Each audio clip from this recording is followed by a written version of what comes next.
Selamat datang di kelas polarisasi cahaya dan berbagai aplikasi. Kali ini kita akan membahas topik polarisasi. Pada pembahasan ini saya dibantu oleh Albert Anderson dan Muhammad Zahrul Zain. Pada bagian ini, subtopik yang kita bahas adalah cahaya pada batas medium. Jadi kita akan mempelajari bagaimana perilaku cahaya jika dia menemui batas dua medium. Hal yang akan kita bahas adalah koefisien refleksi dan koefisien transmisi. Kalau kita perhatikan, ya kan, cahaya datang sejajar dengan bidang gambar kita. Cahaya datang dari medium 1 yang memiliki indeks bias N1 ke medium 2 yang memiliki indeks bias N2. Maka cahaya tadi sebagian akan ada yang dipantulkan, kemudian sebagian akan diteruskan. Cahaya datang, kita anggap dia membentuk sudut theta I relatif terhadap bidang normal bidang antarmuka, garis normal bidang antarmuka ini. Kemudian cahaya yang dipantulkan, kita ukur dia membentuk sudut theta R relatif terhadap garis normal bidang R2 media. Kemudian cahaya yang diteruskan, dia akan membentuk sudut theta R aksen.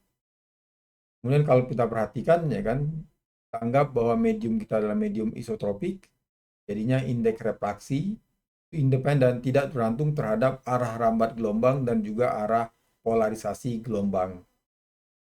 Nah, berdasarkan hukum Snellius, kita tahu bahwa cahaya datang akan membentuk sudut yang sama besar dengan sudut yang dibentuk oleh cahaya pantul relatif terhadap normal bidang, yaitu theta I sama dengan theta R. Kemudian cahaya yang diteruskan akan memiliki relasi dengan cahaya yang datang mengikuti formula N1 sinus theta I sama dengan N2 sinus theta R aksen.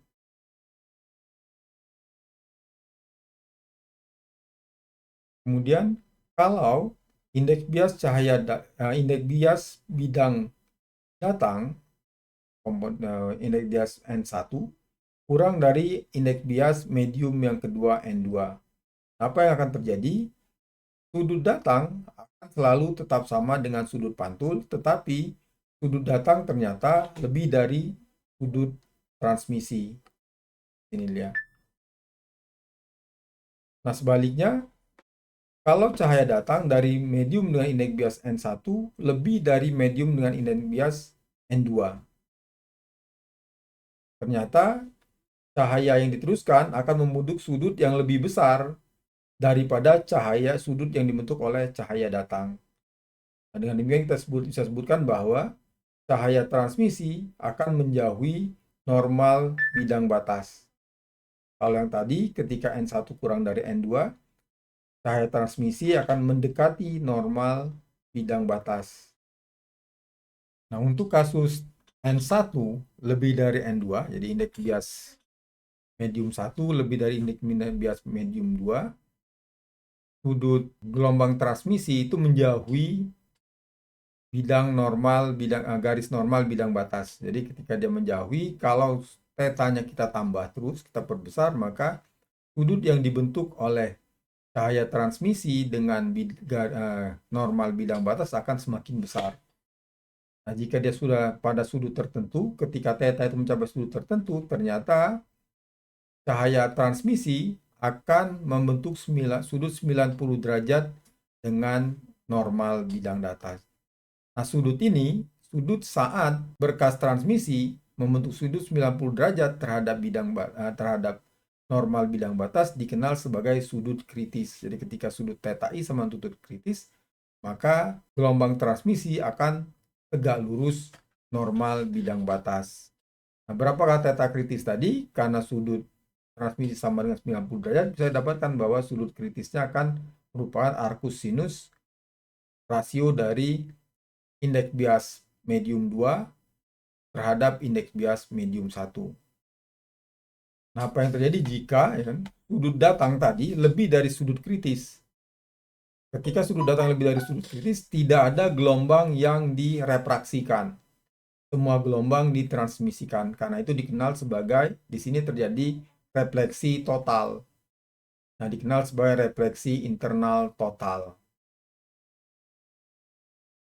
seberapa besar bagian gelombang itu direfleksikan dan seberapa besar bagian gelombang yang ditransmisikan dapat dicari dengan melihat koefisien refleksi dan koefisien transmisi gelombang tadi. Jadi kalau misalkan untuk kasus bergelombang medan listrik yang tegak lurus bidang jatuh, dia tegak lurus layar kita bisa hitung kasus ini berapa banyak cahaya yang ditransmisikan. Jadi ketika medan listrik tegak lurus bidang gambar, karena kita tahu bahwa medan magnet itu tegak lurus arah medan listrik dan tegak lurus arah rambat, maka medan magnetnya akan sejajar bidang gambar ke arah sini. Ketika dia datang, kemudian ketika dia dipantulkan, dia akan membentuk arah seperti ini, tetap tegak lurus terhadap bidang rambat dan juga arah medan listrik. Kemudian arah medan magnet saat ditransmisikan mengarah seperti ini.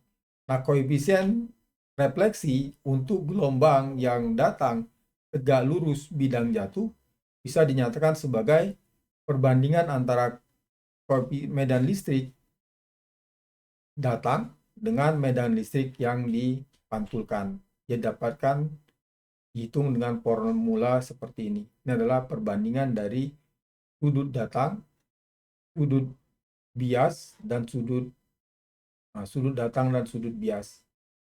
Kemudian kita bisa hitung juga koefisien transmisi cahaya yang medan listriknya datang tegak lurus terhadap bidang datang yang mengikuti formula ini. Nah, bagaimana kalau cahaya datang tadi memiliki arah medan listrik yang sejajar bidang jatuh. Jadi bidang jatuh kita adalah bidang layar kita, maka misalkan medan listriknya ke atas, tegak lurus arah rambat. Kemudian kita tahu dalam kasus seperti ini arah medan magnetnya akan tegak lurus bidang jatuh. Nah, untuk kasus ini koefisien refleksinya dapat dihitung menggunakan formula ini, yaitu tangen theta I sudut datang minus sudut bias dibagi tangen sudut datang ditambah sudut bias. Sementara koefisien transmisi untuk kasus ini bisa dihitung dengan formula 4 sinus sudut bias kosinus sudut datang dibagi sinus 2 kali sudut bias ditambah sinus 2 kali sudut datang. Demikianlah tentang koefisien transmisi untuk cahaya kita. Sampai jumpa di bagian selanjutnya.